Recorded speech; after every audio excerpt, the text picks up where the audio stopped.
Hello दोस्तों, देखिए आज हम बात करेंगे एक बहुत ही इम्पोर्टेंट टॉपिक जो कि हर एग्जाम में आप लोगों से इसमें क्वेश्चन पूछे जाते हैं। आप लोगों को पढ़ाया भी जाता है, आप लोग अच्छी-अच्छी कोचिंग से पढ़ के भी आते हैं। तो ये एक ऐसा चैप्टर होता है जो हर एग्जाम के दृष्टिकोण से इम्पोर्टेंट होता है। चैप्टर का नाम देखिए आप लोगों के सामने लिखा हुआ है मुहावरे और लोकोक्तियाँ यानी कि आइडम्स एंड प्रोवर्ब्स। पहले इसके बारे में जान लेंगे कि होता क्या है कि पुरानी कहावतें प्रचलित हो बहुत सी कहावतें लोकोक्तियाँ ऐसी होती हैं जो आप लोगों को जीवन में कई बार आप लोगों के गाँव में सुनने को मिली होंगी, जिसमें आप लोगों को उसके बारे में अर्थ नहीं पता होते हैं। लोग पुराने समय के जो लोग हैं, आप लोगों की उम्र से ज़्यादा उम्र के लोग, वो इसके बारे में बातचीत करते हैं। कह रहे भाषा को रोचक और प्रभावपूर्ण बनाने में मुहावरे और लोकोक्तियाँ महत्वपूर्ण भूमिका निभाते हैं। जो भाषा होती है उसको मनोरंजनपूर्ण और अच्छे ढंग से का जो तरीका है बनाने का, उसको बनाने में मुहावरे और लोकोक्तियाँ महत्वपूर्ण भूमिका निभाते हैं।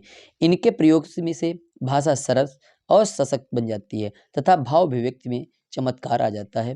मुहावरा शब्द का अर्थ है बोलचाल या बातचीत। मुहावरे जो होते हैं उनका जो अर्थ होता है वो क्या होता है? बोलचाल या बातचीत। जब वाक्य में किसी शब्द समूह का सामान्य अर्थ नहीं लिया जाता, बल्कि उसे से मिलता जुलता अर्थ अर्थात लाक्षणिक अर्थ लिया जाता है और वह अर्थरूढ़ बन जाता है, तब हम उसे मुहावरा कहते हैं। जैसे कि क्या होता है कि कभी-कभी पूरी बात को खुल कर के ना कहा जाए और उसको मुहावरे के रूप में बोल दिया जाए, तो उसे हम मुहावरा कहते हैं। जैसे लिखा हुआ है लोहे के चने चमाना, मुँह में पानी भर जाना, नाक कटाना आदि मुहावरे इसके शाब्दिक अर्थ न लेकर उनके लाक्षणिक अर्थ के लिए ही लिए जाते हैं। मुहावरे की विशेषताएँ देखिए क्या है? मुहावरा वाक्य का अंग बनकर प्रयुक्त होता है, स्वतंत्र रूप से नहीं। मुहावरा जो होता है स्वतंत्र रूप से उसका प्रयोग नहीं किया जाता है। मुहावरा वाक्य के अंग बनकर के उसमें प्रयोग किया जाता है। मुहावरे में मूल क्रियापद का होना आवश्यक होता है। आप लोग ध्यान दीजिएगा, मुहावरे में क्या होता है? मूल क्रियापद का होना आवश्यक है, जिसके अंत में ना लगा रहता है। जैसे नाक कटाना, हाथ मलना, तो इनमें मुहावरों में क्या होता है? अंत में ना लगा होता है। कोई भी आप मुहावरा देखेंगे तो उसमें ना ज़रूर लगा होगा। मुहावरे के रूप में कोई परिवर्तन नहीं होता। जैसे फूलकर कुप्पा हो जाना का प्रयोग किसी स्त्री के लिए ये नहीं कहा जाएगा कि वह फूलकर कुप्पी हो गई। जैसे कि मान लीजिए जेंडर की बात की जाए, जैसे कहा गया फूलकर कुप्पा हो जाना, तो वाक्य प्रयोग में जैसे कि कोई औरत का प्रयोग कर दिया गया, तो ये थोड़ी ना कहा जा सकता है वह फूलकर कुप्पी हो गई। तो इस बात पर आप लोग ध्यान दीजिएगा कि इसका प्रयोग जेंडर के अनुसार नहीं किया जाता है। मुहावरे के लिए शब्दों को पर्यायवाची या समानार्थक शब्द से नहीं बदला जा सकता। जैसे कमर टूटना की जगह कटी टूटना नहीं हो सकता। जैसे कि कमर टूटना, कमर का जो पर्यायवाची है या समानार्थक शब्द कटी होता है, तो ऐसा नहीं कि कमर टूटना की जगह कह दिया गया कटी टूटना। ठीक है, तो इस तरीके से इसका प्रयोग नहीं किया जा सकता। लोकोक्ति में देखिए क्या है? लोकोक्ति शब्द लोक धन उक्ति यानी कि जो हमारे समाज में जीवन के अनुभव के आधार पर बनती हैं, हम उनका प्रयोग आवश्यकता के अनुसार करते हैं। कहीं किसी कथन की पुष्टि के लिए, तो कहीं उपदेश देने के लिए इनका प्रयोग सिद्ध होता है, इनका प्रयोग किया जाता है। लोकोक्तियाँ जो होती हैं मुहावरे की भांति वाक्य का अंग नहीं होती, ये प्रायः पूर्ण वाक्य होती हैं। इन्हें कहावत भी कहते हैं। गाँव में कहावत लोग कह देते हैं कि एक जैसे कहते हैं ना, कभी सुना होगा, एक तो करेला दूसरे नीम चढ़े। फिर जैसे एक तो कड़वा है और फिर दूसरा नीम के ऊपर चढ़ रहा है, तो उसमें जो है कड़वाहट की मात्रा बढ़ जाती है। इस तरीके से शब्द प्रयोग किए जाते हैं। फिर जैसे देखिए लिखा हुआ है लोकोक्तियाँ विशेष संदर्भ में प्रयुक्त होती हैं और इनका विशेष अर्थ ही लिया जाता है। जैसे कोयल होए न उजरी, सौ मन साबुन लाए। तो कोयल, इसका अर्थ क्या है? इससे कोयल उसके जन्मजात गुण कलापन कप को प्रकट करता है, कालेपन को, उजली होना उस गुण के परिवर्तन को प्रकट करता है। और 100 मन साबुन लाए विभिन्न उपायों का बोध कराता है। जैसे कि 100 मन यानी कि कई प्रकार के तरीके से अपनाने से भी कोयल का जो रंग है वो अलग नहीं किया जा सकता। ये इस जो लोकोक्त थे उससे यही प्रकट होता है। कुछ बहुप्रचलित मुहावरे एवं उनके वाक्य प्रयोग दिए गए हैं, देखिएगा आप लोग। अंग अंग ढीला होना, जैसे कोई आदमी बहुत थक जाता है तो कहता है कि अंग अंग ढीला हो गया, यानी कि बहुत थक जाना। वाक्य प्रयोग दिन भर कड़ी मेहनत करने के पश्चात अब मेरा अंग अंग ढीला हो रहा है। देखिए वाक्य प्रयोग का अर्थ क्या होता है कि जैसे कि ये वाक्य प्रयोग किया गया, तो आप लोग जब वाक्य प्रयोग को करते हैं तो आप अपनी भाषा में उसे प्रयोग कर सकते हैं। किसी भी चीज़ को, किसी भी मुहावरे को आप अपनी भाषा में परिवर्तित कर सकते हैं, बदल सकते हैं, बस उसका अर्थ जो है वो सटीक होना चाहिए। अगला देखिए अंगूठा दिखाना, साफ इनकार कर देना। अंगूठा दिखाना, जैसे कि आपने किसी से किसी काम के लिए कहा और उसने साफ मना कर दिया तो उसे कहते हैं अंगूठा दिखाना। जब मैंने मोहन से कुछ रुपए मांगे तो उसने साफ अंगूठा दिखा दिया, या मैंने किसी से किसी काम के लिए कहा उसने साफ मना कर दिया तो इसे कहते हैं हम अंगूठा दिखाना। अपने पैरों पर खड़ा होना, लिखा हुआ है अपने पैरों पर खड़ा होना। अपने पैरों पर खड़े होने का अर्थ यहाँ पर ये नहीं कि आप अपने बैठे हैं अपने पैरों पर खड़े हो गए, तो ये हो गया अपने पैरों पर खड़ा होना। आत्मनिर्भर होना, यानी कि आप लोग आत्मनिर्भर हों, अपने सभी कार्य सब कुछ आप अपने अच्छे से कर सकें, इसे ही आत्मनिर्भर कहना होना कहते हैं। राजेश की पिता उसका विवाह तब करेंगे जब वह अपने पैरों पर खड़ा हो जाएगा। आंखें दिखाना, देखिए क्रोध प्रकट करना, मैंने तो कुछ भी नहीं कहा और तुम मुझे आंखें दिखा रहे हो, यानी कि आंखें दिखाना का मतलब क्या होता है, क्रोध प्रकट करना। किसी से आप गुस्से में हैं, क्रोधित हैं, तो आप उसे क्या कहेंगे, क्रोध प्रकट कर रहे हैं। अगला है आंखें खुलना, होश में आना, सचेत होना। जब तुम्हारा सब कुछ बर्बाद हो जाएगा तब तुम्हारी आंखें खुलेंगी। कह रहा है आंखें खुलना का मतलब है होश में आना या सचेत हो जाना। आंखें चुराना, बचते फिरना या सामने ना आना। अगर कभी तुमसे कोई गलती हो जाती है, कोई नुकसान हो जाता है तो क्या होता है, तुम लोगों से बचते फिरते हो, इधर उधर कोई देख न ले, तो इसे ही कहा जाता है बचते फिरना या सामने ना आना या फिर आंखें चुराना। आंखों में खटकना, बुरा लगना, आंखों में खटकना बुरा लगना। आजकल अनचाहे मेहमान आंखों में खटकते हैं। अगला है अगर आप लोग कोई सही काम नहीं करते हैं तो घर में मम्मी पापा होते हैं, आप लोगों को डांटते हैं, तो डांटने का मतलब ये होता है आंखों में खटकना, क्यों, आप उनका कहा नहीं करते हैं, आप उनकी बात नहीं मानते हैं, इसीलिए ऐसा बोला जाता है। आंखों में धूल झोंकना, खुलेआम धोखा देना। जैसे खुलेआम धोखा देना, आप लोग कोई भी जब आप लोगों से कोई चीज़ है आप लोगों के सामने है, आप लोग नुकसान कर देते हैं और छुपा देते हैं उस बात को, यही होता है आंखों में धूल झोंकना, खुलेआम धोखा देना, किसी को झूठ बोल देना। आतंकवादी पुलिस की आंखों में धूल झोंककर भाग निकला। आंखें बिछाना क्या होता है, स्वागत करने को उत्सुक रहना। आंखें बिछाना स्वागत करने के लिए उत्सुक रहना। जनता नेता जी के स्वागत के लिए आंखें बिछाए बैठी है। आकाश पाताल एक करना, लिखा है आकाश पाताल एक करना, यानी कि बहुत परिश्रम करना। दिन रात एक करना भी देखिए इसी में आता है, दिन रात एक करना, आकाश पाताल एक करना, ये दोनों मुहावरे जो हैं सेम ही होते हैं, आकाश पाताल एक करना या दिन रात एक करना, बहुत परिश्रम करना।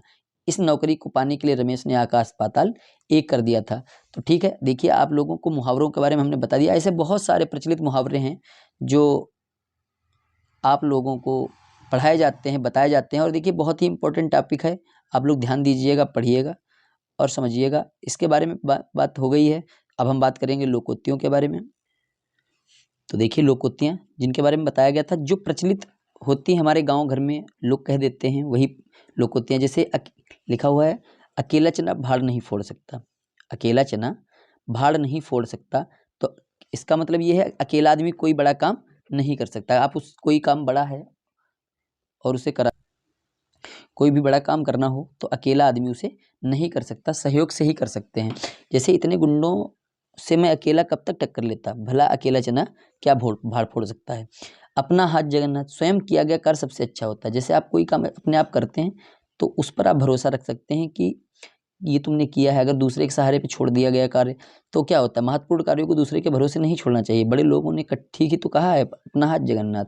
फिर है अधजल गगरी छलकत जाए, ओछा व्यक्ति बढ़ चढ़कर बोलता है। जैसे कोई छोटा व्यक्ति होता है बढ़ चढ़कर बोलता है, जैसे तुमने थोड़ा कंप्यूटर चलाना क्या सीख लिया, स्वयं को कंप्यूटर इंजीनियर समझने लगे, इसी को कहते हैं अधजल गगरी छलकत जाए। अब पछताए होत क्या जब चिड़िया चुग गई खेत, कहते हैं अवसर बीत जाने पर पछताना बेकार होता है। अगर समय पर रहते तुमने पढ़ाई नहीं की और फेल हो गए तो बाद में रोने से क्या मतलब है, इसीलिए कहते हैं कि अब पछताए होत क्या जब चिड़िया चुग गई खेत। अगला देखिए आम के आम गुठलियों के दाम, यानी कि दोहरा लाभ। मैंने ये मकान जितने में खरीदा था छत उतने में ही बेच दी और रहने को घर भी मिल गया, इसे को कहते हैं आम के आम गुठलियों के दाम। यानी कि जितने में मकान खरीदा छत उतने में ही बेच दी। ऊपर का देखिए तो शहरों में ये होता है ना कि ऊपर पार्टनरशिप में होता है, ऊपर का हिस्सा अलग नीचे का हिस्सा अलग, तो उसी के बारे में ये चर्चा हो रही है। आप भला तो जग भला, कहते हैं अच्छे को सभी अच्छे लगते हैं, राजेश्वर सभी से अच्छा व्यवहार करता है और किसी की निंदा नहीं करता। सच ही कहते हैं आप भले तो जग भला, अगर आप अच्छे हैं तो आपको अच्छे लोग मिलते हैं। और कहा भी गया है, आप लोगों ने कई बार सुना होगा, जिसकी रही भावना जैसी प्रभु मूर्ति देखी तैसी। जैसे आपका स्वभाव, जैसी आपकी भाषा, जैसे आपकी सोच, वैसे ही दूसरों का सब व्यवहार होता है। आप जैसा व्यवहार करेंगे वैसा ही होगा। उल्टा चोर कोतवाल को डांटे, दोषी व्यक्ति ही निर्दोष को दोषी ठहराए। यानी कि एक तो गलत स्कूटर चलाकर मेरी साइकिल में टक्कर मार दी और मुझे ही गलत बता रहे हो, वाह खूब रही, उल्टा चोर कोतवाल को डांटे। यानी कि खुद गलती करना और फिर दूसरों को डांटना, अपनी गलती को छुपाना भी होता है, अपने आप गलती छुपाते हैं लोग, या थोड़ा उससे ऊपर होते हैं तो अपना दबाव बनाने का प्रयास करते हैं। ऊंची दुकान फीका पकवान, नाम बड़ा वास्तविकता कम। देखिए, ऊंची दुकान फीका पकवान मतलब नाम तो बड़ा है लेकिन जो वास्तविकता है वो कम है, अर्थात हमने तुम्हारी बड़ी दुकान की देखकर मिठाइयाँ खरीदी थी और प्रवासी निकली, इसी को कहते हैं ऊंची दुकान फीका पकवान। आगे देखिए, एक ही थैले के चट्टे बट्टे, जैसे बुरे काम में लगे एक से व्यक्ति, जैसे कोई बुरा कार्य है उसमें एक से ज़्यादा लोग काम कर रहे हैं, तो जैसे एक और भी कहावत कही जाती है इससे मिलती जुलती, चोर चोर मौसेरे भाई। यानी कि बुरे काम में एक से ज़्यादा लोग हैं, तुम मोहनलाल का रोना तो रो रहे हो, उसका भाई कम नहीं है, दोनों एक ही थैली के चट्टे बट्टे हैं। यानी कि कोई गलत काम करने के लिए एक से ज़्यादा लोग उसमें जब जुड़े होते हैं तो उसे ही कहते हैं चोर चोर मौसेरे भाई, या एक ही थैली के चट्टे बट्टे। एक अनार 100 बीमार, यानी कि थोड़ी चीज़ चाहने वाले अधिक, जब कोई चीज़ थोड़ी होती है और चाहने वाले ज़्यादा लोग होते हैं तो ये कहावत वहीं पर सिद्ध होती है, एक अनार 100 बीमार। खोदा पहाड़ निकली चुहिया, परिश्रम का बहुत कम फल। जैसे आपने मेहनत तो बहुत ज़्यादा की, जैसे मैंने सारे दिन परिश्रम किया, शाम को मिले 20 रुपये, ये तो वही बात हो गई ना, खोदा पहाड़ निकली चुहिया। मेहनत तो आपने बहुत ज़्यादा कर ली लेकिन मिला क्या, छोटी सी राशि। तो यही यहाँ पर जो लोग थे वो सिद्ध हो जाती है। गंगा गए रामदास, जमुना गए जमुनादास। असरवादी होना, यानी कि आजकल किसी नेता पर विश्वास नहीं किया सकता, क्योंकि वे तो गंगा गए गंगादास, जमुना गए जमुनादास वाली प्रवृत्ति के हो गए हैं। तो जिधर भी गए उसी के गुणगान करने लगते हैं। तो ऐसे ही लोग जो होते हैं उन पर ये सिद्ध होता है। डूबते को तिनके का सहारा, विपत्ति के समय थोड़ी सी सहायता भी बहुत अधिक होती है। जैसे कि आप मुसीबत में हैं, कोई तुम्हारी थोड़ी सी भी मदद कर देता है तो वहाँ पर यही सार्थक सिद्ध हो जाता है कि विपत्ति के समय थोड़ी सी सहायता भी बहुत होती है, डूबते को तिनका का सहारा का काम करती है। जैसे दोस्तों ने रहीम को पीस भर के उसका नाम कटने से बचा लिया, इसी को कहते हैं डूबते को तिनके का सहारा।